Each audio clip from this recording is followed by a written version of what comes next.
Break के बाद स्वागत है आपका।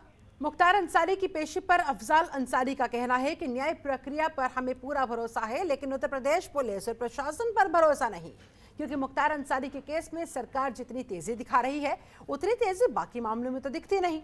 ऐसे में भरोसा कैसे किया जाए? बहुजन समाज पार्टी के लोकसभा सांसद अफजाल अंसारी से खास बातचीत की हमारी संवाददाता ममता चतुर्वेदी ने। देखिए। बीएसपी सांसद अफजाल अंसारी जी हमारे साथ हैं, इनसे बात करते हैं। अगर मुख्तार अंसारी की बात करें तो आज उनकी पेशी है, लेकिन अचानक इतना चर्चा क्यों? चर्चा तो कुछ सोशल मीडिया और कुछ मीडिया के बंधुओं की कृपा, उनके नाम की खबरें टीआरपी बटोरती हैं। ये वजह है। इस देश में निष्पक्ष न्याय सिस्टम है और जब भी किसी व्यक्ति के विरुद्ध कोई आरोप लगता है उसकी विवेचना होती है।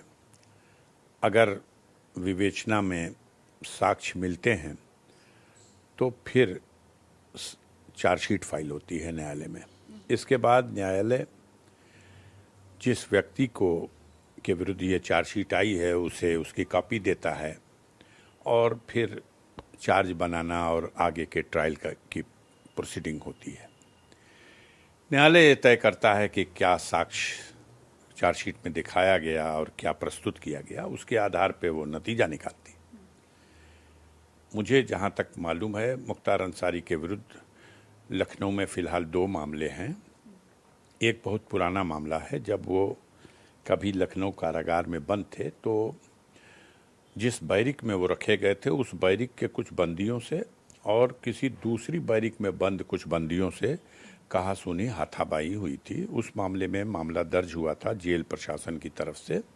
चूँकि इन्हीं के बैरिक के बंदी थे इसलिए इनको भी नाम उसमें डाला गया था। इनका कोई स्पेसिफिक रोल नहीं है उसमें। बहरहाल एक तो वो मामला है और एक मामला ताज़ा नया पिछले मतलब 2020 का है, जब एक मामला कायम किया गया है 420, 467, 68 की धारा मुख्तार अंसारी और उनके दोनों बेटों अब्बास और उमर के खिलाफ। ये हजरतगंज थाने में हल्के के लेखपाल ने ये मुकदमा पंजीकृत कराया कि एक भूमि है जो मौजा जिया मऊ के खसरा नंबर 93 में एक ज़मीन का एक हिस्सा मुख्तार अंसारी और उनके बेटों ने कब्जा कर रखा है। उस एफआईआर की तहरीर में उन्होंने लिखा है कि ये खसरा नंबर 93 एक बड़ी आराजी है 5 बीघे की। इसमें कभी मोहम्मद वसीम साहब इसके मालिक हुआ करते थे जो पाकिस्तान चले गए। उनके जाने के बाद ये प्रॉपर्टी जो है एविक्यू प्रॉपर्टी हो गई और इसमें 1962 में कतिपय लोगों ने राजस्व अभिलेखों में हेरा फेरी करके नाम चढ़ा लिए और उसी में इन लोगों को भी मान लिया गया है कि ये उस हेरा फेरी की कार्रवाई में तो इनको हेरा फेरी या धोखाधड़ी 420, 467, 68 का मुलजिम बना दिया गया।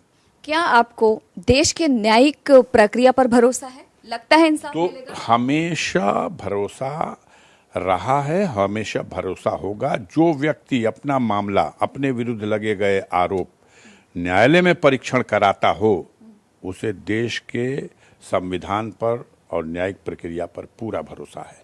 जो भी व्यक्ति, हम या कोई भी व्यक्ति आरोप को फेस न करता हो न्यायालय में, अपना मुकदमा अपने ही उठा लेता हो या अपने मुकदमे का ट्रायल किसी न किसी तरह से बाधित कर देता हो, गवाहों को मरवा देता हो, वादी को धमकाता हो, सरकार को मिला करके, प्रशासन की मशीनरी को मिला करके कोई न कोई षड्यंत्र करता हो, उससे देश की न्याय प्रणाली पे विश्वास नहीं होता।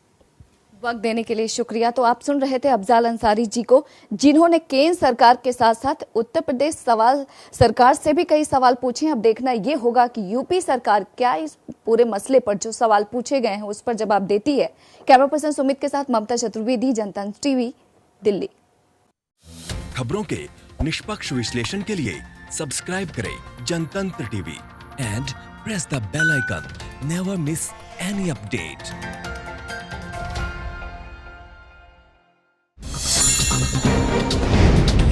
डाउनलोड कीजिए जनतंत्र टीवी ऐप को, जो कि अवेलेबल है गूगल प्ले और ऐप स्टोर पर। अधिक जानकारी के लिए अभी डाउनलोड करें।